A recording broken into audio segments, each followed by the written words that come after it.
আসসালামু আলাইকুম। আজকে হচ্ছে আমরা আমাদের রাসায়নিক বন্ধন এই চ্যাপ্টারের লাস্ট ক্লাসটা করব। হ্যাঁ, আমাদের বেশ কিছু টপিক বাকি আছে, ছোট ছোট টপিক। এগুলো আমরা দেখব, এগুলো দেখলে আমাদের এই চ্যাপ্টারটা শেষ হয়ে যাবে। আচ্ছা, তাহলে শুরু করা যাক।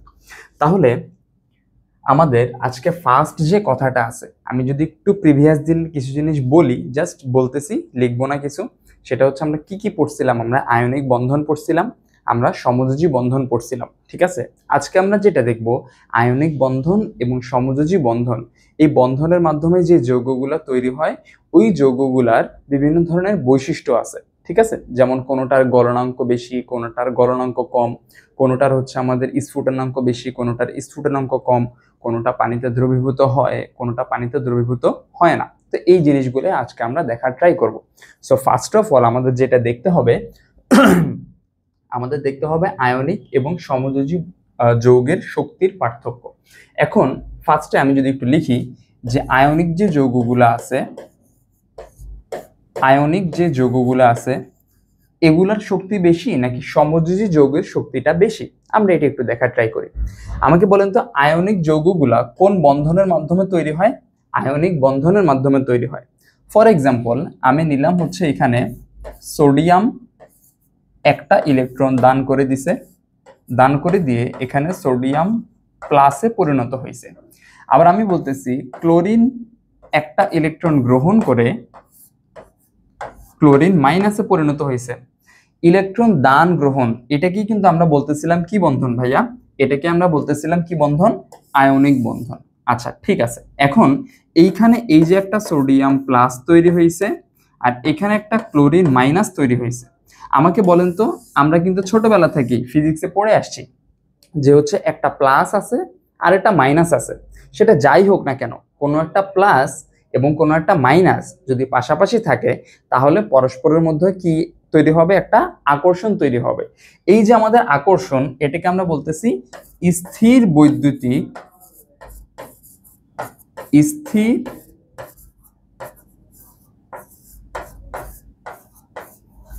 বৈদ্যুতিক আকর্ষণ বল, আকর্ষণ বল। তাহলে ভাই এখানে কি দাঁড়ালো জিনিসটা? যে আমাদের আয়নিক বন্ধনে একটা প্লাস আছে, আয়নিক বন্ধনে একটা মাইনাস আছে। এই দুইজনের মধ্যে যে বন্ধনটা হইতেছে সেটা কিসের কারণে? স্থির বৈদ্যুতিক আকর্ষণ বলের কারণে। প্লাস এবং মাইনাস একজন আরেকজনকে কি করবে? টেনে ধরবে। আচ্ছা ফাইন, এটা আমরা বুঝতে পারছি। এবার আমি যদি চিন্তা করি একটা সমযোজী যৌগের কথা, ফর এক্সাম্পল আমরা এখানে একটা সমযোজী যৌগ নিলাম, আমাদের কাছে আছে হচ্ছে ক্লোরিন গ্যাস। তো এইটা কিভাবে তৈরি হয়? একটা ক্লোরিন এইখানে আছে আর একটা ক্লোরিন এইখানে আছে। দুইজন আমাদেরকে কি করবে? ইলেকট্রন কি দিয়ে দিবে? অবশ্যই না। এটা যেহেতু আমরা বলতেছি সমযোজী বন্ধন, তার মানে তারা কি করবে? ইলেকট্রন শেয়ার করবে।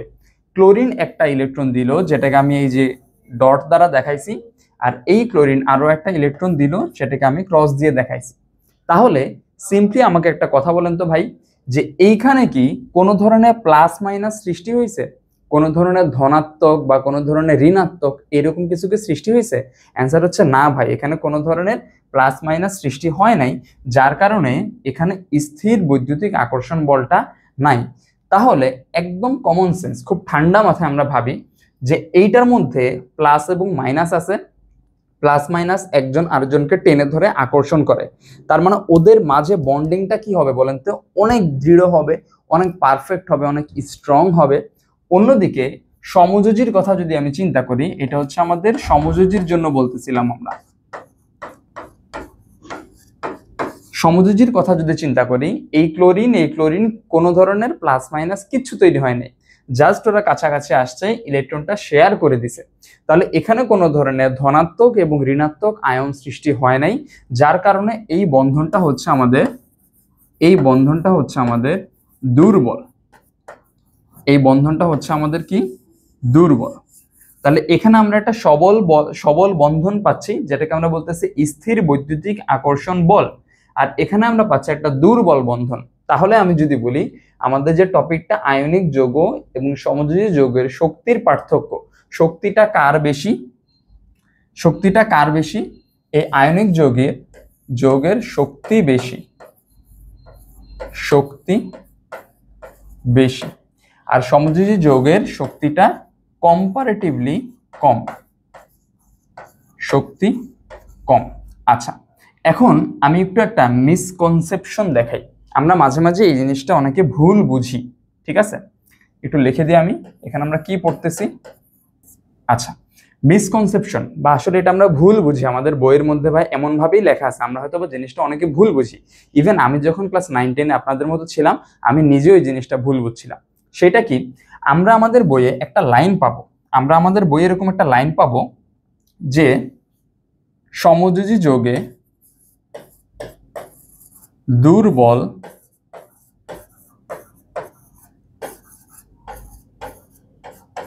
ভ্যান ডার ওয়ালস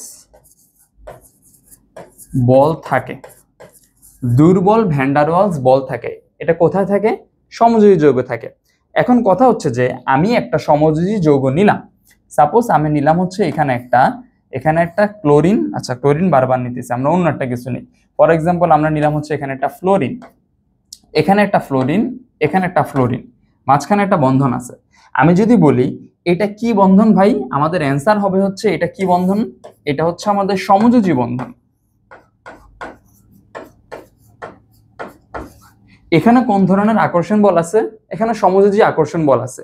এখানে কিন্তু ভ্যান ডার ওয়ালস বন্ধন বা ভ্যান ডার ওয়ালস বল যেটাকে আমরা বলতেছি, ওইটা কিন্তু এইটা না। আমি আবার বলি, এইখানে একটা ফ্লোরিন, এই ফ্লোরিনটা একটা পরমাণু, এই ফ্লোরিন একটা পরমাণু, এই ফ্লোরিনও কি একটা পরমাণু।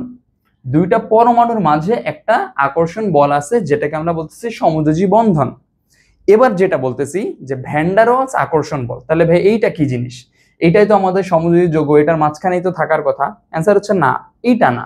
আমাদের যে ভ্যান ডার ওয়ালস বন্ধন যেটা, সেটা হচ্ছে একটা সমযোজী অণু বা একটা ফ্লোরিন অণু, এইটার সাথে আরো একটা ফ্লোরিন অণু, এইটার যে আকর্ষণ, সেটাকে আমরা বলতেছি কি?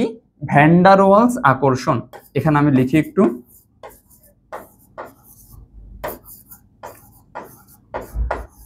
ভ্যান ডার ওয়ালস আকর্ষণ বল। ভালো মতো একটু খেয়াল রাখেন জিনিসটা, যে ভাই একটা ফ্লোরিন পরমাণু আর একটা ফ্লোরিন পরমাণু মাঝখানে কি থাকে? সমযোজী বন্ধন থাকে। আরেকটা সমযোজী অণু, মানে এই যেটা মিলে ভাই তৈরি হয়ে গেছে, একটা ফ্লোরিন অণু তৈরি হয়ে গেছে, আরেকটা ফ্লোরিন অণু আসে, এদের মাঝখানে একটা দুর্বল আকর্ষণ বন্ধন থাকে বা আকর্ষণ বল থাকে, যেটাকে আমরা বলতেছি ভ্যান ডার ওয়ালস আকর্ষণ বল। তাহলে এই টোটাল জিনিসটা আমি যদি সামারি করে নিয়ে আসি একটু, আয়নিক যে বন্ধনগুলো আছে বা আয়নিক যে যৌগগুলো আছে, সেগুলোর মধ্যে আমাদের কি থাকে? স্থির বৈদ্যুতিক আকর্ষণ বল থাকে। আর সমযোজী যৌগগুলা বা সমযোজী অণু, পরস্পর দুইটা অণুর মাঝে যে আকর্ষণ বল থাকে, যেটাকে আমরা বলতেছি দুর্বল ভ্যান ডার ওয়ালস আকর্ষণ, যার কারণে এদের বন্ধন শক্তিটা কম হয় বা এরা অল্প তাপে ভেঙে যায়। যেহেতু দুর্বল বন্ধন, তার মানে আমি যদি এখানে সামান্য পরিমাণ তাপ দেই, তাহলে ওরা কি হবে? ভেঙে যাবে। এই যে আমি বলতেছি না, সামান্য পরিমাণ তাপ দিলে ভেঙে যাবে, এইটাই আমাদের পরবর্তী পড়ার সাথে রিলেটেড। সেটা কি ভাই? আয়নিক ও সমযোজী যৌগের বৈশিষ্ট্য। এখানে লেখা আছে আমাদের গলনাঙ্ক ও স্ফুটনাঙ্ক। দেখেন, একটু আগে আমি বলছিলাম ভাইয়া যে সোডিয়াম ক্লোরাইড, এটা আমাদের একটা কেমন যৌগ? এটা হচ্ছে আমাদের একটা আয়নিক যৌগ। আবার আমি একটা সমযোজী যৌগ নেই, সাপোজ আমাদের এখানে একটা সমযোজী যৌগ আছে কার্বন ডাই অক্সাইড, এটা হচ্ছে আমাদের একটা সমযোজী যৌগ। আমাকে বলেন তো, কোথায় আমাদের প্লাস মাইনাস তৈরি হবে আর কোথায় প্লাস মাইনাস তৈরি হবে না? আমরা জানি আয়নিক যে যৌগগুলা, এখানে সোডিয়াম প্লাস ক্লোরিন মাইনাস, এই যে এইভাবে তৈরি হয়েছে জিনিসটা, একটা সোডিয়াম প্লাস ছিল, একটা ক্লোরিন মাইনাস ছিল। এই দুইজনের মাধ্যমে আমাদের কি তৈরি হয়েছে? সোডিয়াম ক্লোরাইড তৈরি হয়েছে। এদের মাঝে কি ছিল? স্থির বৈদ্যুতিক আকর্ষণ বল ছিল। তার মানে হইতেছে এই যে আমাদের সোডিয়াম আর ক্লোরিন মাইনাস, এদের মাঝে বন্ধনটা অনেক দৃঢ়, বন্ধন দৃঢ়, যার কারণে এই বন্ধনটাকে আমি যদি ভাঙতে চাই, তাহলে আমাদেরকে কি করতে হবে? অনেক বেশি পরিমাণ কি দিতে হবে ভাই? তাপ শক্তি দিতে হবে। এইটার কারণে আমাদের সোডিয়াম ক্লোরাইডের গলনাঙ্ক কি জিনিস আমরা যারা জানি তারা তো জানি, না জানলে আমরা একটু জেনে রাখি। যেই তাপ দিলে কোনো একটা যৌগ বা কোনো একটা পদার্থ গলতে শুরু করে, সেটাকে আমরা বলি ওই যৌগের গলনাঙ্ক। যেমন সোডিয়াম ক্লোরাইড, এটার গলনাঙ্ক হচ্ছে আমাদের মোটামুটি 801 ডিগ্রি সেলসিয়াসের মতন, ঠিক আছে, অ্যাপ্রক্সিমেটলি। তো এই 801 ডিগ্রি সেলসিয়াস তাপমাত্রায় আমি যদি আমাদের যে খাবার লবণ আছে সেটাকে আমি এত তাপমাত্রা দিতে পারি, তখন সেটা আস্তে আস্তে মেল্ট হতে শুরু করবে বা গলতে শুরু করবে, ঠিক আছে। আবার আমি এখানে দেখতেছি যে একটা কি আছে, সমযোজী যৌগ আছে। সমযোজী যৌগগুলোর মাঝে কি যেন থাকে, আমরা বলছিলাম দুর্বল দুর্বল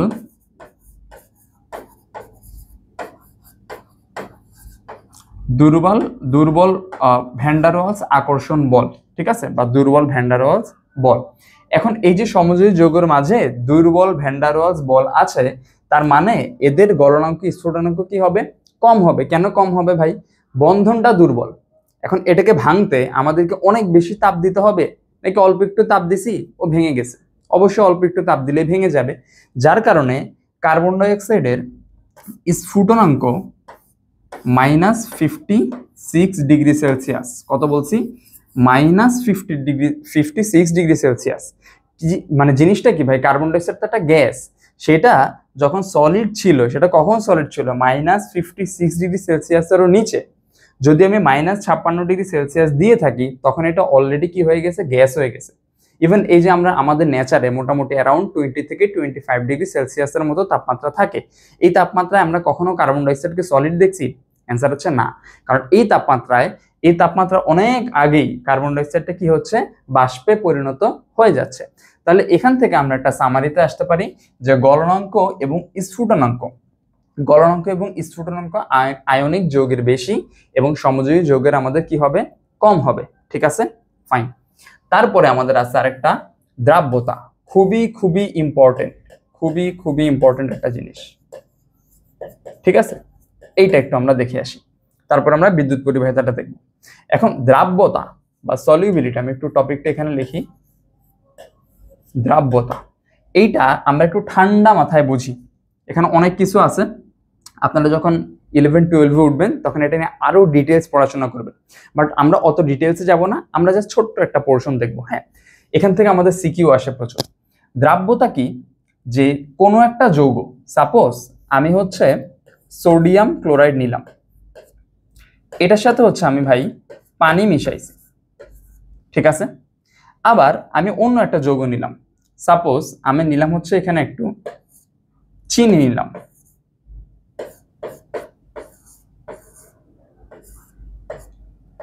ঠিক আছে।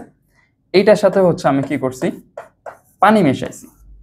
আচ্ছা, থার্ড আমি আরো একটা যৌগ নিলাম, আরো একটা জিনিস নিলাম, সেটা হচ্ছে আমাদের এখানে ইথার নিলাম, ইথার, এটার সাথে পানি মেশাইছি। আর ফাইনালি আমি নিলাম হচ্ছে তেল বা অয়েল, এটার সাথে হচ্ছে আমি পানি মেশাইছি। আচ্ছা, এখন দ্রাব্যতার টার্মটা বলতে আসলে কি বুঝায় ভাই?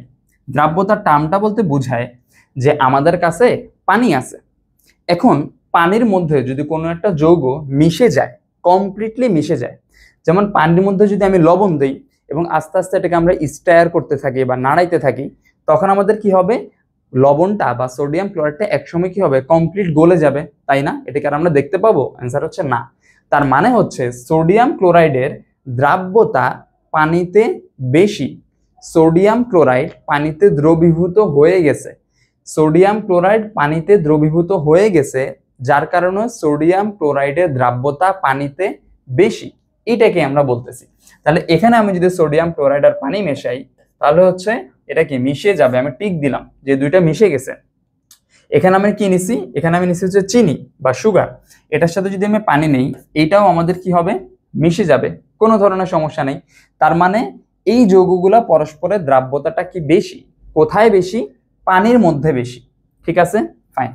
এবার আমি নিলাম ইথার, আমরা হয়তো বা ইথারের নাম শুনি নাই, বাট দেখি ইথার যখন আমি পানিতে মেশাবো এটা মিশবে না ভাই। আচ্ছা, তেল যখন আমি পানিতে মেশাবো এটা কি মিশবে না। তেল কি কখনো দেখছেন পানিতে মিশতে?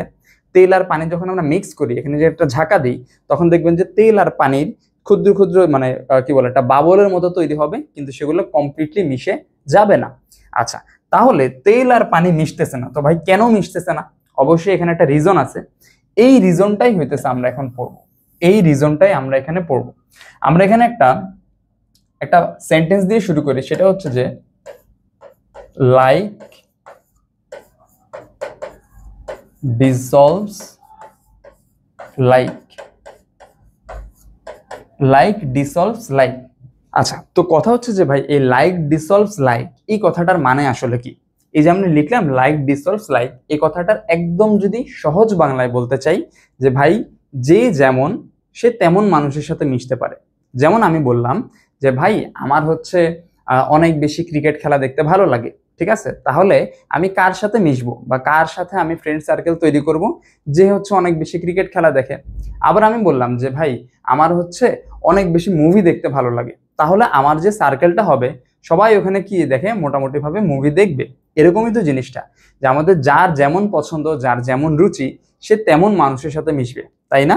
এই কথাটাকে আমরা বলতেছি লাইক ডিসলভস লাইক, বা যে যেমন তার নেচার বা তার প্রকৃতি, সে তেমন মানুষের সাথে কি হবে, মিশে যাবে। এখন এটা আমাদের দ্রাব্যতার সাথে কিভাবে রিলেটেড দেখেন, আমি এখানে বললাম সোডিয়াম, এখানে আছে ক্লোরিন, আর এখানে আমাদের একটা পানি আছে। ঠান্ডা মাথায় আমরা বুঝবো একটু। আচ্ছা, সোডিয়াম ক্লোরাইড আছে, পানি আছে। এখন একটু চিন্তা করে দেখেন তো ভাই, আমরা তড়িৎ ঋণাত্মকতা নামে একটা টার্ম পড়ছিলাম। তড়িৎ ঋণাত্মকতা আমি এখানে একটু লিখি।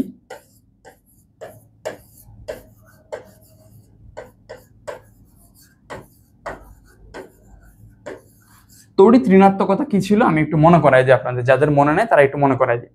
সেটা হচ্ছে যে কোনো একটা যৌগে বা সমযোজী যৌগ যাই বলি না কেন, কোনো একটা যৌগে শেয়ারকৃত ইলেকট্রন বা মাঝখানে যে ইলেকট্রনগুলো আছে সেগুলোকে নিজের দিকে টেনে নেওয়ার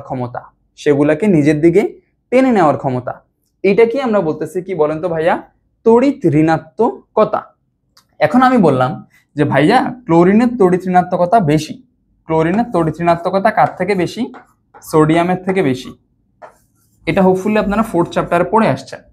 ক্লোরিনের তড়িৎ ঋণাত্মকতা সোডিয়ামের থেকে বেশি। তাহলে ক্লোরিন কি করবে? এই যে মাঝখানে যে ইলেকট্রন, এই ইলেকট্রনগুলোকে নিজের দিকে নিয়ে নিবে, বা আমরা এমনিও জানি যে ক্লোরিন কি করে, ইলেকট্রনটা গ্রহণ করে ফেলে, তাই না? তাহলে ক্লোরিনের চারপাশে ইলেকট্রন বেশি হয়ে গেছে না? ইলেকট্রন বেশি হওয়ার মানে কি? ইলেকট্রন যেহেতু মাইনাস, আমি কি বলতে পারি ক্লোরিনের চারপাশে আসলে কি বেশি হয়ে গেছে? মাইনাস বেশি হয়ে গেছে। এবং তখন এই পার্টটাকে আমরা বলি ডেল্টা মাইনাস। তখন আমরা এটাকে কি বলি? Delta minus. আমি এখানে জাস্ট নামটা লিখে দিই, ডেল্টা মাইনাস। আচ্ছা, এবার সোডিয়ামের ক্ষেত্রে কি হয়েছে? সোডিয়াম আসলে ইলেকট্রনগুলো দিয়ে দিছিল, তাই না? তাহলে সোডিয়ামের কাছ থেকে ইলেকট্রন কমে গেছে। এই যে কমে গেছে, তখন এটাকে আমরা বলি ডেল্টা প্লাস। আচ্ছা, এখন এই যে ডেল্টা প্লাস আর ডেল্টা মাইনাস তৈরি হয়েছে, এই ঘটনাটাকে আমরা কি বলি? পোলারিটি। আবার বলি, এই ঘটনাটাকে আমরা কি বলি? পোলারিটি। ডেল্টা প্লাস এবং ডেল্টা মাইনাস তৈরি হওয়ার যে ঘটনা, এটাকে আমরা বলতেছি হচ্ছে পোলারিটি। আমি বড় করে এখানে লিখে দিলাম।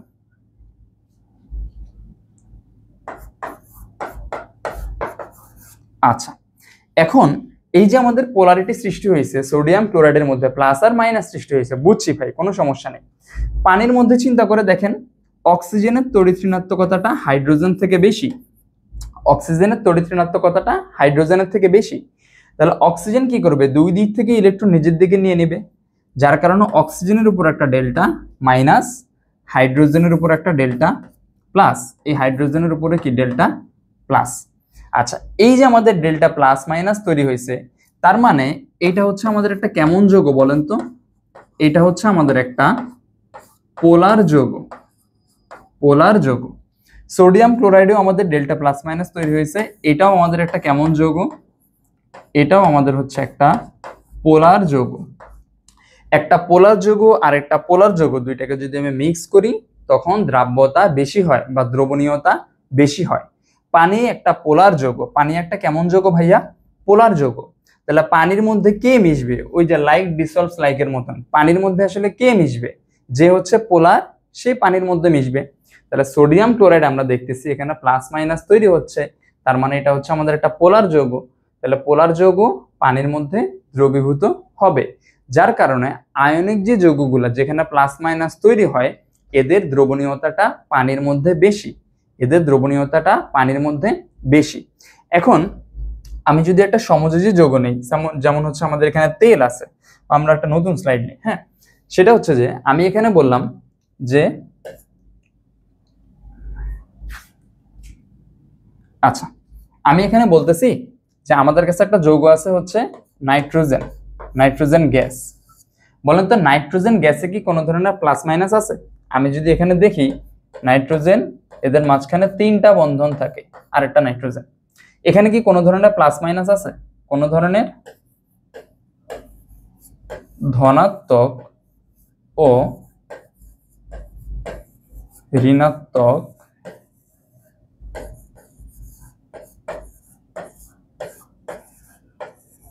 প্রান্ত নেই। আচ্ছা, ধনাত্মক এবং কি ঋণাত্মক প্রান্ত নাই। ধনাত্মক ঋণাত্মক প্রান্ত না থাকায় এই যৌগগুলোকে আমরা কি বলবো? অপোলার যৌগ। কি বলবো ভাইয়া? অপোলার যৌগ। আচ্ছা, এখন এই যৌগগুলো অপোলার। আবার অন্যদিকে আমি বলছিলাম পানি কেমন? পানি হইতেছে আমাদের পানি একটা পোলার যৌগ। কেন পানি পোলার যৌগ? পানির মধ্যে কি তৈরি হয়েছিল? প্লাস মাইনাস তৈরি হয়েছিল। আচ্ছা, প্লাস মাইনাসটা কার জন্য তৈরি হয়েছে আমরা আবার একটু দেখি। এখানে হাইড্রোজেন, এখানে হাইড্রোজেন। আমরা বলছিলাম তড়িৎ ঋণাত্মকতা হিসাব করতে হবে। তড়িৎ ঋণাত্মকতা কার বেশি? হাইড্রোজেন থেকে অক্সিজেনের তড়িৎ ঋণাত্মকতাটা বেশি। তাহলে আমি এখানে লিখে দিই যে তড়িৎ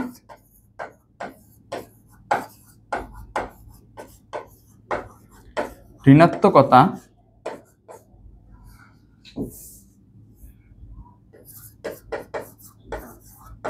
oxygen is greater than hydrogen. তাহলে তড়িৎ ঋণাত্মকতা যদি অক্সিজেনের বেশি হয় তাহলে অক্সিজেনের উপর ডেল্টা মাইনাস, আর এখানে হচ্ছে ডেল্টা প্লাস। Delta plus. যাদের তড়িৎ ঋণাত্মকতা বেশি তারা সবসময় মাইনাস হবে, যাদের তড়িৎ ঋণাত্মকতা কম তারা হবে কি আমাদের প্লাস। আচ্ছা, তাহলে পানি হচ্ছে একটা পোলার যৌগ। তাহলে পানিতে দ্রবণীয়তা কার বেশি হবে? শুধুমাত্র পোলার যৌগের দ্রবণীয়তা বেশি হবে। পোলার যৌগের দ্রবণীয়তা কি হবে ভাইয়া? বেশি হবে। এখন আমরা মাথা রাখবো যতগুলা আয়নিক যৌগ আছে ভাইয়া, যতগুলা আয়নিক যৌগ আছে সবগুলাই আমাদের পোলারিটি সৃষ্টি করে। যতগুলা আয়নিক যৌগ আছে, যেমন আমি যদি বলি যে হচ্ছে এখানে আমাদের আছে পটাশিয়াম ফ্লোরাইড, পটাশিয়াম হচ্ছে আমাদের একটা প্লাস আর হচ্ছে ফ্লোরিন মাইনাস, তাই না? আচ্ছা, তারপরে আমি যদি বলি যে আমাদের কাছে আরো একটা যৌগ আছে এরকম যে ক্যালসিয়াম ক্লোরাইড, ক্যালসিয়াম হচ্ছে আমাদের 2+ আর ক্লোরিন হচ্ছে আমাদের কি মাইনাস। তাহলে এই যে আমাদের প্লাস মাইনাস সৃষ্টি হইল, তাহলে এটাকে আমরা বলতেছি আয়নিক যৌগগুলো পোলার। আয়নিক যৌগ পোলার। সমযোজী যৌগগুলো কেমন? সমযোজী যৌগতে কোনো ধরনের প্লাস মাইনাস সৃষ্টি হয় না। সমযোজী যৌগ হচ্ছে আমাদের কি অপোলার। তাহলে সমযোজী যৌগগুলো যদি অপোলার হয় তাহলে আমরা কি বলতে পারি? যে পানিতে আয়নিক যৌগগুলো দ্রাব্যতা বেশি হবে। পানিতে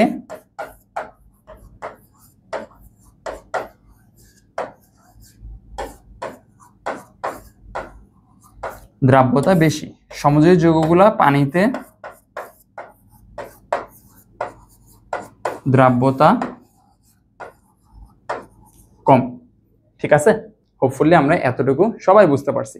তাহলে এখানে আমি একটু আবার রিলেট করাই জিনিসটা। আমাদের কি ছিল যে লাইক ডিসলভস লাইক, লাইক ডিসলভস লাইক মানে কি? পোলার পোলারের সাথে মিশে যাবে, অপোলার অপোলারের সাথে মিশে যাবে। এখন এখানে পানি সবগুলা ছিল, এখানে যতগুলো পানি আছে এই সবগুলো পানি ছিল পোলার। সোডিয়াম ক্লোরাইড হচ্ছে আমাদের পোলার।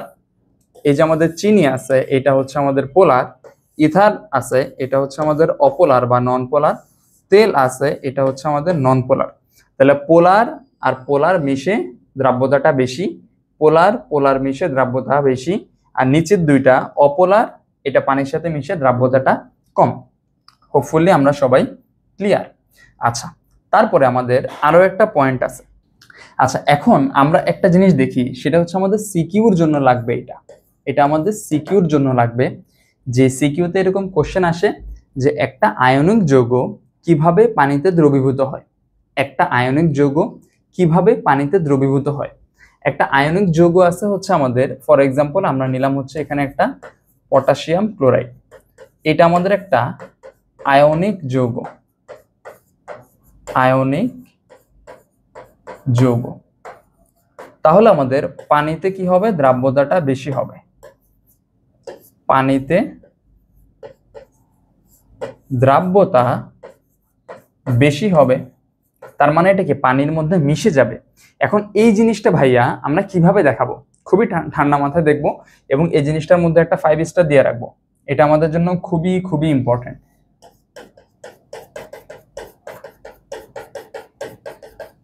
আচ্ছা, এখন আমাকে বলেন ফার্স্টে যে পটাশিয়াম ক্লোরাইড, আমি এই যৌগটাকে লিখতেছি পটাশিয়াম আর হচ্ছে ক্লোরিন, ক্লোরিনের উপর কি আছে ডেল্টা মাইনাস, যেহেতু ক্লোরিন অধাতু, তড়িৎ ঋণাত্মকতা বেশি, ইলেকট্রনগুলো নিজের দিকে আকর্ষণ করবে, যার কারণে ডেল্টা মাইনাস।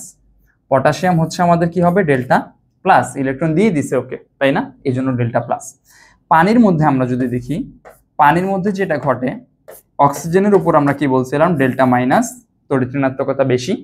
হাইড্রোজেনের মধ্যে ডেল্টা প্লাস, এখানেও কি আমাদের ডেল্টা প্লাস। আচ্ছা, এখন কথা হচ্ছে যে ভাই আমরা এটা কিভাবে ব্যাখ্যা করব। এইটা হচ্ছে আমাদের খাতা, এই যে এটা হচ্ছে আমাদের খাতা। হ্যাঁ, এখন আমরা যখন ব্যাখ্যা করব, আমরা এখানে লিখলাম ফার্স্টে পটাশিয়াম প্লাস, এটা একটু বড় করে লিখলাম। এইখানে আমি লিখলাম হচ্ছে ক্লোরিন মাইনাস, একটু বড় করে লিখলাম। হ্যাঁ, এখন আমাকে বলেন পটাশিয়াম প্লাস ছিল, ক্লোরিন মাইনাস ছিল, বা এটাকে আমরা এইভাবেও দেখাইতে পারি যে ডেল্টা প্লাস, আর এটাকে আমরা দেখাইতে পারি কি, এটাকে দেখাইতে পারি হচ্ছে আমাদের ডেল্টা মাইনাস। তাহলে প্লাস আর মাইনাসের ব্যাপারটা আমরা ক্লিয়ার। এখন যখন ওদেরকে আমি পানিতে মেশাচ্ছি, পানির মধ্যে একটা প্লাস মাইনাস আছে না, পানির মধ্যে প্লাস মাইনাস গুলা ওদেরকে ঘিরে রাখবে। এখানে কি আছে প্লাস, তার মানে সে পানির কোন অংশের সাথে মিশে যাবে, সেটা হচ্ছে আমাদের মাইনাস। তার মানে পটাশিয়ামের চারপাশে অক্সিজেন থাকবে, এখানে একটা অক্সিজেন দিলাম, এখানে একটা অক্সিজেন দিলাম, একটু ডিফারেন্ট কালার দিয়ে দিই,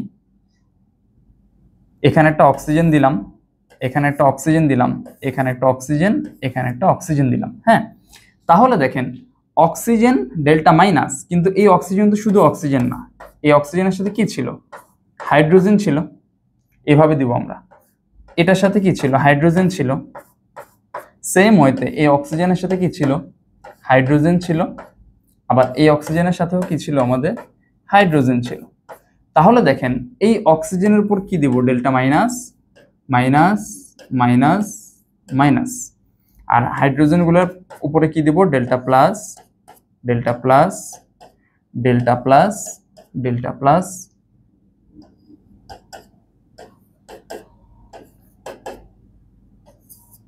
ঠিক আছে, এই হচ্ছে আমাদের সিচুয়েশন। সেম ওয়েতে আমি যদি বলি যে ক্লোরিন হচ্ছে ডেল্টা মাইনাস, ক্লোরিন হচ্ছে ডেল্টা মাইনাস, তাহলে ওর চারপাশে কি থাকবে, প্লাস থাকবে। প্লাস কোন প্রান্তটা, হাইড্রোজেন, তাহলে hydrogen hydrogen hydrogen hydrogen hydrogen hydrogen, ওরা হচ্ছে ক্লোরিনের চারপাশে আছে। আবার ভাইয়া দুইটা হাইড্রোজেন একটা অক্সিজেনের সাথে কানেক্টেড, দুইটা হাইড্রোজেন একটা অক্সিজেনের সাথে কানেক্টেড, দুইটা হাইড্রোজেন একটা অক্সিজেনের সাথে কানেক্টেড, ডেল্টা মাইনাস, আর এগুলো হচ্ছে কি ডেল্টা প্লাস।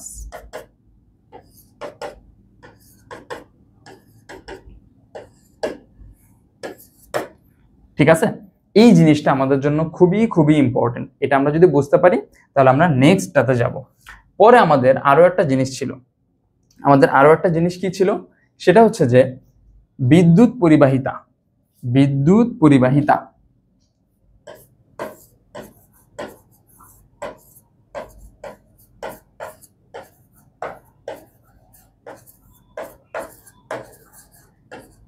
আচ্ছা বিদ্যুৎ পরিবাহিতা ভাইয়া আয়নিক যৌগ নাকি সমযোজী যৌগ, কোনটা বিদ্যুৎ পরিবহন করতে পারে?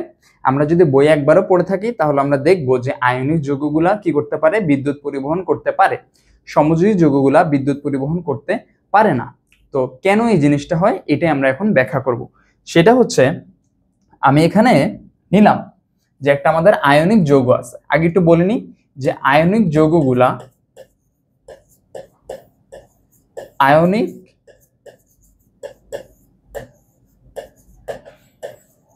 যৌগসমূহ গলিত অথবা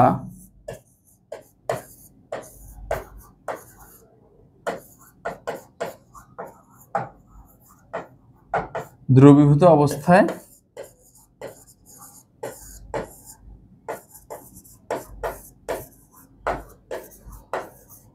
বিদ্যুৎ পরিবহন করে। আয়নিক যৌগগুলো কি করে? গলিত অথবা দ্রবীভূত, মাথায় রাখেন, গলিত বা মেল্টেড অথবা দ্রবীভূত বা অ্যাকুয়াস অবস্থায় কি করতে পারে, সে বিদ্যুৎ পরিবহন করতে পারে। আয়নিক যৌগগুলো কখনোই সলিড অবস্থায় বা কঠিন অবস্থায় বিদ্যুৎ পরিবহন করতে পারে না। আচ্ছা, এখন কিভাবে বিদ্যুৎ পরিবহন করে এটা একটু আমরা দেখে আসি। আমরা একটু দেখি এখানে, সেটা হচ্ছে যে আমরা একটু দেখি এখানে, সেটা হচ্ছে যে আমাদের কাছে তড়িৎ বিশ্লেষণ করার জন্য এরকম একটা পাত্র আছে। এখন তড়িৎ বিশ্লেষণ কি জিনিস ভাই? তড়িৎ বিশ্লেষণ কি এটা আমরা আমাদের অষ্টম চ্যাপ্টারে আরেকটু ভালোভাবে পড়তে পারবো, আপাতত ওইদিকে না যাই। আমরা এইখানে দেখি যে এখানে আসলে কি বলছে আমাদেরকে। এখানে আমাদের একটা পাত্র আছে, এখানে আমি দুইটা রড নিলাম, আমি কি নিব? রড নিব। এগুলার নাম হচ্ছে ইলেকট্রড, বা বাংলায় বলা হচ্ছে তড়িৎদ্বার। তো এগুলো কি জিনিস, কিভাবে এগুলো তৈরি হয়, ওই জিনিসে আপাতত আমরা যাচ্ছি না। আমাদের যে মেইন বেসিস বা মেইন টপিকটা সেটাতে আমরা আসি। এইখানে আমি হচ্ছে এখানে যে পাত্রটা, এখানে আমি কি দিয়ে দিলাম? একটা আয়নিক যৌগ দিয়ে দিলাম। ফর এক্সাম্পল আমি দিলাম হচ্ছে এখানে সোডিয়াম ক্লোরাইড। কি দিয়ে দিলাম আমি এখানে? Sodium chloride. সেটা হইতে পারে গলিত, আমি লিখে দিলাম এখানে গলিত দিছি, গলিত অথবা দ্রবীভূত, যে কোনো একটা দিলেই হবে। তাহলে আমি দিলাম এখানে গলিত, সোডিয়াম ক্লোরাইডটা গলে গেছে এখানে। আচ্ছা ফাইন। এবার এটার সাথে আমি একটা পরিবাহী তার কানেক্ট করলাম, এখানে একটা ব্যাটারি দিয়ে দিলাম, আর এখানে হচ্ছে আমি একটা লাইট দিয়ে দিলাম, এটার সাথে কানেক্ট করে দিছি। ঠিক আছে? তাহলে দেখেন ব্যাপারটা আসলে কি দাঁড়াইলো। ব্যাপারটা হচ্ছে যে এইখানে সোডিয়াম ক্লোরাইড দিছি, এখান থেকে আমি কি চালনা করছি? বিদ্যুৎ চালনা করছি। বিদ্যুৎ চালনা করার কারণে যেটা হয়েছে, এখানে সোডিয়াম প্লাস আর একটা কি ছিল ভাইয়া? ক্লোরিন মাইনাস ছিল।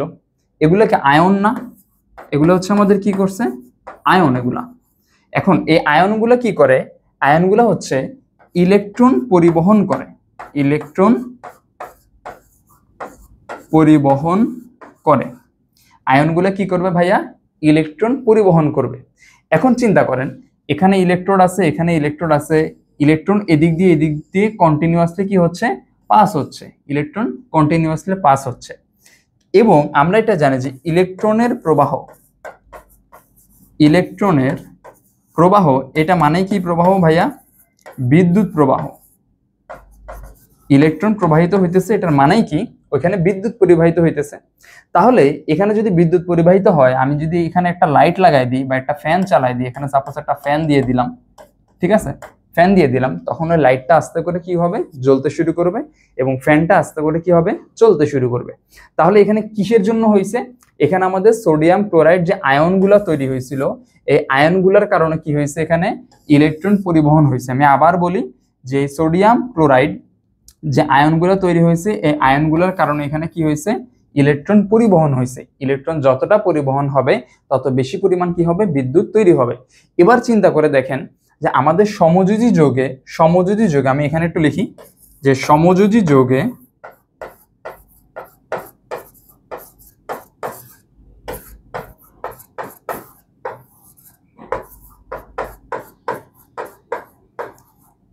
আয়ন সৃষ্টি হয় না, সমযোজী যৌগে যেহেতু আয়ন সৃষ্টি হয় না, যার কারণে ওরা কি করতে পারে না? বিদ্যুৎ পরিবহন করতে পারে না। আচ্ছা, তারপরে আমরা যাই। তারপরে আমরা একটু আরো একটা জিনিস দেখি এই সমযোজী আর আয়নিক থেকেই। আমরা জাস্ট একটু পড়াটা গুছায় আনি। এখানে আমি লিখলাম হচ্ছে সাপোজ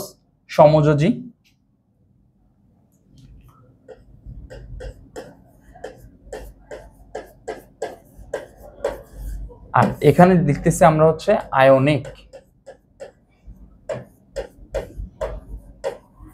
ঠিক আছে, সমযোজী আর আয়নিক এদের মাঝে আমরা এখন কি দেখব, পার্থক্য দেখব। জাস্ট ছোট ছোট কয়েকটা পার্থক্য আমরা দেখে ফেলি। এক নাম্বার হচ্ছে সমযোজী যৌগে কি হয়, ইলেকট্রন শেয়ার হয়। আর আয়নিক যৌগে কি হয় ভাইয়া, আয়নিক যৌগে ইলেকট্রন দান হয়, ইলেকট্রন গ্রহণ হয়। আমরা এর আগে পড়ে আসছি। 2 নাম্বার হচ্ছে ইলেকট্রন যে আমরা শেয়ার করতেছি আর এখানে কি করতেছি, ইলেকট্রন দান গ্রহণ করতেছি। এগুলো কাদের মধ্যে হচ্ছে বলেন তো, সমযোজী যৌগে একাধিক অধাতুর মাঝে বিক্রিয়া হয়। অধাতু।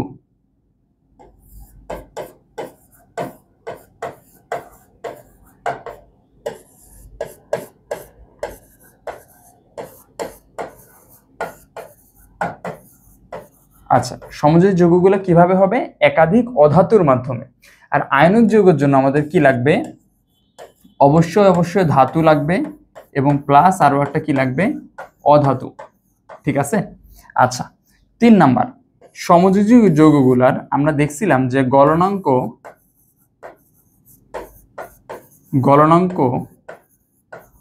স্ফুটনাঙ্ক কম, আর আয়নিক যৌগগুলোর গলনাঙ্ক স্ফুটনাঙ্ক বেশি। গেল। 4 নাম্বার,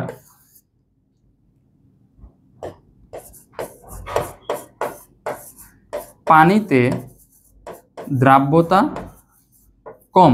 কার কম, সমযোজীর জন্য কম। কেন সমযোজীর জন্য কম হয়েছে, কারণ সমযোজীতে কি হয় না বলেন তো, কোনো ধরনের প্লাস মাইনাস কোনো কিছু তৈরি হয় না, যার কারণে পোলারিটি হয় না, এবং পানি হচ্ছে একটা পোলার যৌগ, তাহলে পোলারের সাথে সমযোজী যৌগগুলো মিশতে পারে না। আমরা একটু আগে ব্যাখ্যা করে আসছি।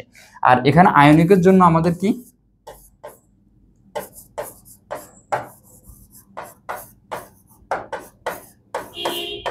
পোলারিটি থাকায়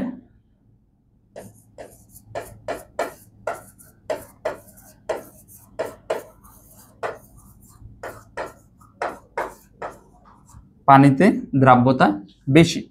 এখানে আমরা পড়ার সময় হয়তো অনেকে একটু কনফিউজড হয়ে যাব। এখানে একটু ব্যতিক্রম আছে যে সমযোজী হওয়া সত্ত্বেও HCl HF পানিতে দ্রবীভূত হয়। এটা একটু ব্যতিক্রম, পানিতে দ্রবীভূত হয়। তো ভাই কেন ব্যতিক্রম, এটার অ্যান্সার আপাতত না, এটা আমরা যখন 11-12 উঠবো তখন আমরা দেখবো যে আমাদের অনেক কনসেপ্ট চেঞ্জ হয়ে গেছে। আমাদের বই অনুযায়ী আপাতত এতটুকু মোর দেন এনাফ। আচ্ছা ঠিক আছে, তাও যদি আমরা কেউ জানতে চাই তাহলে অবশ্যই আমাকে বলবো, আমি বলে দিব, সমস্যা নেই। তারপরে 5 নাম্বার আমাদের আরো একটা পার্থক্য, সেটা হচ্ছে যে বিদ্যুৎ পরিবহন করতে পারে না। সমযোজী যৌগগুলা বিদ্যুৎ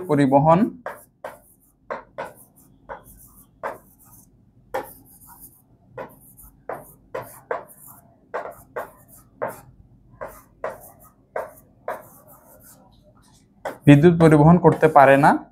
আর ওরা হচ্ছে কখন বিদ্যুৎ পরিবহন করতে পারে, গলিত অথবা দ্রবীভূত অবস্থায়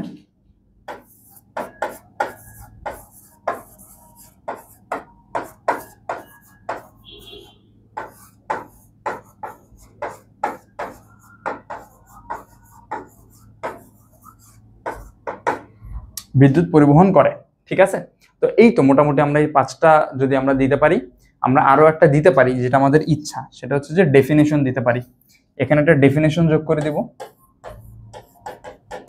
বা সংজ্ঞা দিয়ে দিব, আর এটার জন্য আমরা একটা কি সংজ্ঞা দিয়ে দিব। তাহলে আমাদের 3 মার্কসের জন্য 6টা আমাদের কি হয়ে যাবে, 6টা পার্থক্য হয়ে যাবে।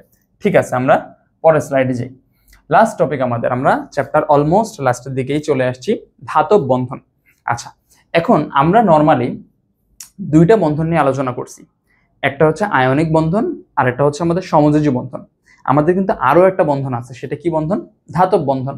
এখন ধাতব বন্ধনটা যদি আমরা সিম্পলি বলতে যাই, একদম সিম্পলি বলতে যাই, যে আমাদের বাসায় আমরা যখন রান্না করার সময় আমরা পাতিল দেখছি, সেখানে অ্যালুমিনিয়ামের পাতিল আছে দেখছি আমরা। তারপরে আমি যদি বলি যে এই অ্যালুমিনিয়ামের যে পাতিলটা আছে বা আমরা নিলাম হচ্ছে সাপোজ অ্যালুমিনিয়ামের একটা ছোট্ট টুকরা, ঠিক আছে, এখানে আমাদের একটা ছোট্ট টুকরা কি আছে, অ্যালুমিনিয়াম আছে। এখন আমাকে বলেন এই ছোট্ট টুকরা অ্যালুমিনিয়ামের ভেতরে অসংখ্য কি আছে, অ্যালুমিনিয়াম পরমাণু আছে। আমি ধরলাম এখানে আমাদের কি আছে, অসংখ্য অ্যালুমিনিয়াম পরমাণু আছে। এই যে এখানে অসংখ্য, বিলিয়ন বিলিয়ন, কোনো শেষ নেই। এখন কথা হচ্ছে যে ভাইয়া অ্যালুমিনিয়াম তো ইলেকট্রন দান করে, কিন্তু এখানে তো কেউ ইলেকট্রন গ্রহণ করে নাই, তাহলে প্রত্যেকটা পরমাণু পাশাপাশি কিভাবে আছে, প্রত্যেকটা পরমাণু পাশাপাশি কিভাবে আছে? তখন আমাদের নতুন কনসেপ্ট আসে যে তখন পরমাণুগুলো কোন বন্ধন দ্বারা আবদ্ধ আছে, ধাতব বন্ধন দ্বারা আবদ্ধ আছে। তাহলে আমি এখানে বললাম যে ধাতুর মধ্যে পরমাণুসমূহ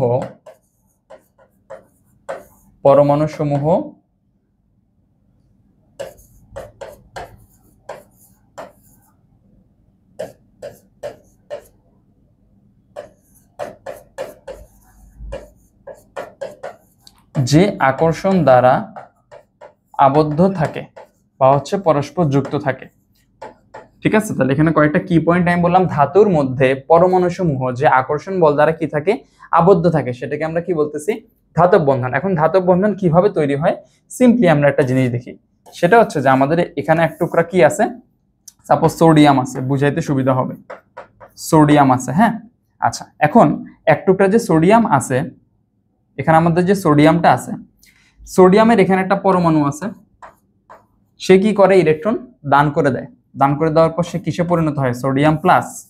আচ্ছা, এখানে একটা ইলেকট্রন আছে, এখানে আরো একটা সোডিয়াম আছে, একটা ইলেকট্রন দান করে দিয়ে সোডিয়াম প্লাস, এখানে আরো একটা ইলেকট্রন সোডিয়াম প্লাস, এইখানে একটা ইলেকট্রন সোডিয়াম প্লাস, আমি অনেকগুলো লিখে ফেলি। আচ্ছা, তাহলে এখানে টোটাল আমি 9টা সোডিয়াম দিছি, এখানে কিন্তু 9 বিলিয়ন বিলিয়ন বা আরো বেশি সোডিয়াম পরমাণু থাকে, বাট এখানে জাস্ট 9টা দিয়ে আমি বোঝানোর চেষ্টা করতেছি। এখন দেখেন এই সোডিয়াম যে ইলেকট্রনটা দান করে দিছিল সেটা আছে, এই সোডিয়াম ইলেকট্রন দান করে দিছিল সেটাও আছে, এই সোডিয়াম ইলেকট্রন দান করে দিছিল সেই ইলেকট্রন আছে। এখানে টোটাল এরকম কয়টা ইলেকট্রন আছে, 1 2 3 4 5 6 7 8 9, এরকম 9টা ইলেকট্রন আছে। এই ইলেকট্রনগুলা কোনো নির্দিষ্ট পরমাণুর হয়ে কাজ করে না। আবার বলি, এই ইলেকট্রনগুলা মানে এই ইলেকট্রনটা যে এই সোডিয়াম থেকে আসছে এমন কোনো কথা নাই। এই প্রত্যেকটা ইলেকট্রন কি হয় বলেন তো, পুরা পাত্রের মধ্যে ঘুরতে থাকে। ইলেকট্রন সমূহ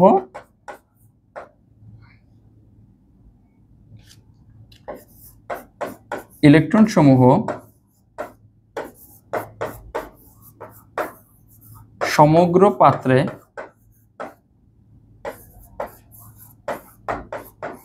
ঘুরতে থাকে বা ছড়িয়ে ছিটিয়ে থাকে, আমরা যাই বলি না কেন, ইলেকট্রনগুলো সমগ্র পাত্রের মধ্যে থাকে ভাই, এখানে আছে, এখানে আছে, এখানে আছে, ঠিক আছে। আচ্ছা, তাহলে এই ইলেকট্রনগুলো আছে এইভাবে, আর এই যে সোডিয়াম আর সোডিয়াম এদের মাঝে একটা আকর্ষণ বল বা বন্ধন তৈরি হয়, যেটাকে আমরা বলতেছি কি, ধাতব বন্ধন, ঠিক আছে। সেম ভাবে যদি ম্যাগনেসিয়াম থাকে তখন এটাকে আমরা কি বলতেছি, ম্যাগনেসিয়াম ধাতব বন্ধন। যদি অ্যালুমিনিয়াম থাকে, একটু আগে যেটা দেখাইছিলাম, তাহলে ওইটা কি, অ্যালুমিনিয়ামের ধাতব বন্ধন আছে। আচ্ছা, ঠিক আছে, আমরা বুঝতে পারছি। এখন কথা হইতেছে যে ভাই এখানে একটা সংজ্ঞা আছে বা ডেফিনিশন আছে, সেটা কি, এই যে আমরা সোডিয়াম ইলেকট্রন দান করে ফেলছে, দান করে দেওয়ার পর যে প্লাসে পরিণত হয়, এটাকে আমরা বলতেছি হচ্ছে অ্যাটমিক কোর, অ্যাটমিক কোর, অথবা এটাকে বাংলায় বলা হচ্ছে পারমাণবিক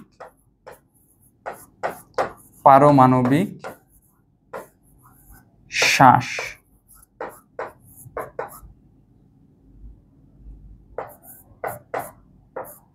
ঠিক আছে, পারমাণবিক শ্বাস। তাহলে এইটা হচ্ছে আমাদের ধাতব বন্ধন।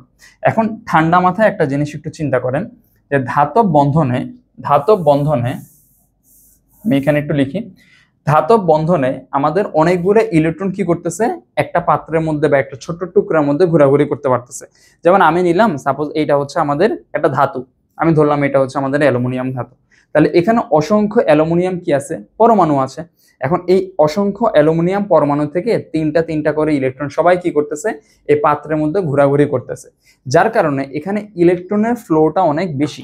আমি আবার বলি, এখানে ইলেকট্রন ফ্লো বেশি। ইলেকট্রন ফ্লো বেশি মানে কি ভাইয়া, ও ইলেকট্রিসিটি বা ওকে যদি আমি হিট করি তখন সে বেশি হিট নিতে পারবে, তাই না? আবার বলি জিনিসটা, এখানে ইলেকট্রন অনেক ফ্রি ইলেকট্রন আছে, মুক্ত ইলেকট্রন আছে, অসংখ্য মুক্ত ইলেকট্রন আছে। এই মুক্ত ইলেকট্রন থাকার কারণে এই যে আমাদের ধাতুগুলো আছে এদের আমাদের তাপ এবং বিদ্যুৎ পরিবাহিতা বেশি হয়। আমি আবার বলি, তাপ এবং বিদ্যুৎ পরিবাহিতা বেশি। তাহলে এখানে লিখে ফেলি আমরা, তাপ পরিবাহিতা, তাপ পরিবাহিতা বেশি। কিসের কারণে হয়েছে? কিসের কারণে হয়েছে এটা? এটা হচ্ছে আমাদের মুক্ত ইলেকট্রনের কারণে, মুক্ত ইলেকট্রনের কারণে হয়েছে, ঠিক আছে? যার কারণে আপনারা দেখবেন, হয়তো বা লক্ষ্য করে দেখবেন যে আমাদের বাসায় যে পাতিলগুলো থাকে, রান্নার যে পাতিলগুলো থাকে, সেগুলো সবসময় কি হয়, সেগুলো কোনো একটা ধাতুর হয়, ঠিক আছে? আমরা যদি মাটির একটা পাতিলে ভাত রান্না করতে যাই এবং আমাদের একটা অ্যালুমিনিয়ামের পাতিলে ভাত রান্না করতে যাই, কোনটার মধ্যে আমি বেশি তাড়াতাড়ি রান্না করতে পারবো? অবশ্যই আমাদের অ্যালুমিনিয়ামের পাতিলে। কেন জিনিসটা? অ্যালুমিনিয়াম হচ্ছে একটা ধাতু, আর ধাতুর জন্য তাপ পরিবাহিতা বেশি, বিদ্যুৎ পরিবাহিতাটা বেশি, যার কারণে ও হিটটা তাড়াতাড়ি নিতে পারে, ঠিক আছে? যার কারণে পাত্রটা তাড়াতাড়ি গরম হবে। কিন্তু আমি যদি বলি একটা মাটির চুলার ক্ষেত্রে, সেটা কিন্তু খুব স্লোলি আমরা কি করবে, স্লোলি হচ্ছে তাপটা নিতে পারবে। যার কারণে আমরা পরের স্লাইডে যেটা আছে, যে ধাতুর তাপ ও বিদ্যুৎ পরিবাহিতাটা বেশি হয়। কেন বেশি হয় আমরা প্রিভিয়াস স্লাইডে এই যে এখানে আমরা ব্যাখ্যা করে আসছি, ঠিক আছে? তাহলে মোটামুটি হচ্ছে আমাদের এতটুকু আমাদের চ্যাপ্টার। আমরা এখান থেকে পরবর্তীতে সিকিউ সলভ করব হোপফুলি ইনশাআল্লাহ, বাট আজকের মতো এতটুকুই থাকবে। আপনাদের যাদের কোনো কোশ্চেন আছে, কোনো টপিকে বুঝতে সমস্যা আছে, অবশ্যই আমরা কমেন্ট করে জানাবো। এরপরেও যদি প্রবলেম হয় অবশ্যই আমরা ফেসবুক গ্রুপে আমরা জানিয়ে দিব, ঠিক আছে? এতটুকুই থাকবে। আসসালামু আলাইকুম।